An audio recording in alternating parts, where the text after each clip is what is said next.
হচ্ছে না, ঠিক বোঝা গেল না। চোখের ধুলো দেওয়ার ব্যাপারটা কোথায় হলো? আমরা জানি যে নির্ভয়ার কেসও যখন হয়েছিল, সে নির্ভয়ার প্রায় 8 বছর লাগলো, তারপরে সে ডেথ পেনাল্টিটা হলো। এত justice delayed is justice denied, এই সমস্ত সকলেই জানেন, তারাও বলেন।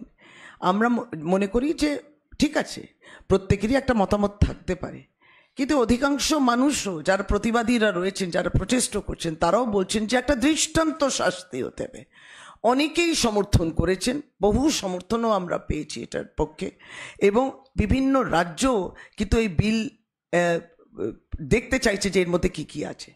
আপনি এছাড়া এক সেকেন্ড আমি বলছি যে এছাড়া এই বিলটা শুধু শাসক দল নয়, বিরোধী দল সম্পূর্ণভাবে সমর্থন জানিয়েছে, অন্য রাজ্যের সরকার সমর্থন জানিয়েছে, এবং মনে করছে যে এইটা একটা খুব মমতা বন্দ্যোপাধ্যায় মাননীয় মুখ্যমন্ত্রী তার একটা সময়োপযোগী, সুচিন্তিত, এবং এটা যাতে দীর্ঘ সময় ধরে তদন্ত না চালিয়ে যাতে খুব দ্রুত সত্তর এই বা এই অপরাধীদের যাতে শাস্তি দেওয়া যেতে পারে, সেই উদ্দেশ্যেই বিলকে আনা হয়েছে বিধানসভায় বা পাস করানো হয়েছে।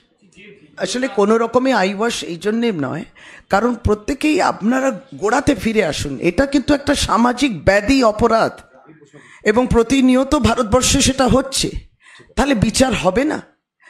এটা তো আমার ধর্ষণ তোমার ধর্ষণ ব্যাপারটা নয়। সুতরাং এই সামাজিক ব্যাধি অপরাধকে যদি দমন করতে হয়, মহিলাদের অধিকার পুনরায় তাকে সেটা সম্মান জানাতে হয়, তাহলে এই বিলটা তার সেই মর্মেই কিন্তু কাজটা করবে। 25 দিন কেটে গেছে, জুনিয়র ডাক্তাররা তারা এখনও কর্মবিরতি পালন করছেন।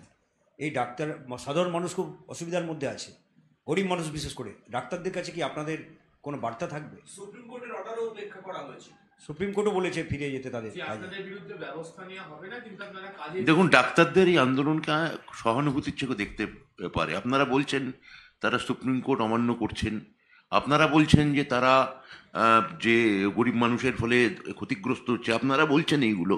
আপনাদের সমস্ত বক্তব্য, মিডিয়া যেগুলো বলছে যে হ্যাঁ সত্যি গরিব মানুষের ক্ষতি হচ্ছে, মিডিয়া বলছে যে হ্যাঁ সুপ্রিম কোর্টকে তারা লঙ্ঘন করছেন, কিন্তু তারপরেও আমি এটাকে বলবো যে সহানুভূতির চোখে দেখতে। এবং আমরা মাননীয় মুখ্যমন্ত্রী যেটা বলেছেন যে তারা নিশ্চয়ই একটা সময় আসবে যখন ওনারাও এই পরিস্থিতিটাকে বিবেচনা করবেন এবং মাননীয় মুখ্যমন্ত্রীর ডাকে তারা এই বিষয় থেকে নিজেদের প্রত্যাহার করবেন।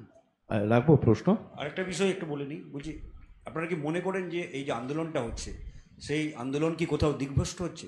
বিশেষ করে কালকে আমরা দেখলাম যেখানে ঋতুপর্ণা সেনগুপ্ত, তিনি ওই আন্দোলনে অংশগ্রহণ করতে চেয়েছিলেন, তাকে তাড়া করে কার্যত গাড়ির মধ্যে ঢুকিয়ে দেওয়া হলো, তার গাড়ি তাড়া করা হলো, তার গাড়ির কাঁচ ভাঙার কার্যত চেষ্টা, বোতল মারা। এখানে তো অনেক অভিনেতা অভিনেত্রী তারা এই আন্দোলনে অংশ নিয়েছেন।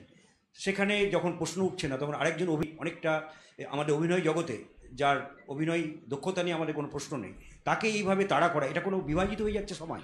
আমি মনে করি, আমি ঘটনার প্রথমত আমি বলবো, আমি একজন ওই পেশার সঙ্গে সামান্য অল্প বিস্তর জড়িত থাকার কারণে একজন সিনিয়র অ্যাক্টরকে এইভাবে কেউ অপমান করতে পারেন না। একজন সিনিয়র অ্যাক্টর, তিনি প্রতিবাদ করতে গেছেন, এবং তার মতো একটা জাতীয় পুরস্কার প্রাপ্ত অভিনেত্রী, তাকে এইভাবে যদি কোনো কিছু কিছু নৈরাজ্য সৃষ্টিকারী দল ওইভাবে ঘিরে ধরে এবং অপমান করে, তাহলে সমাজের থেকে আমরা যে সংবেদনশীলতা, যে সহানুভূতি আমরা সর্বত্র আশা করছি, সেটা কি ওইখানে সেই মুহূর্তে তা ধ্বংস হয়ে যায় না? তখন কি আমার মনে হয় যে মানুষের যে সহানুভূতি, যে নির্যাতিতার প্রতি আছে, আমাদেরও আছে, সেখান থেকে বিষয়টা অন্যদিকে ঘুরে যায় এবং কিছু মানুষকে একটা সমাজকে বিভক্তিকরণের চেষ্টা চালায়, সমাজকে বিভাজিত করার চেষ্টা চালায়। এই ধরনের প্রয়াস আমার মনে হয়, আমি এটা একেবারেই সমর্থন করতে পারি না। এই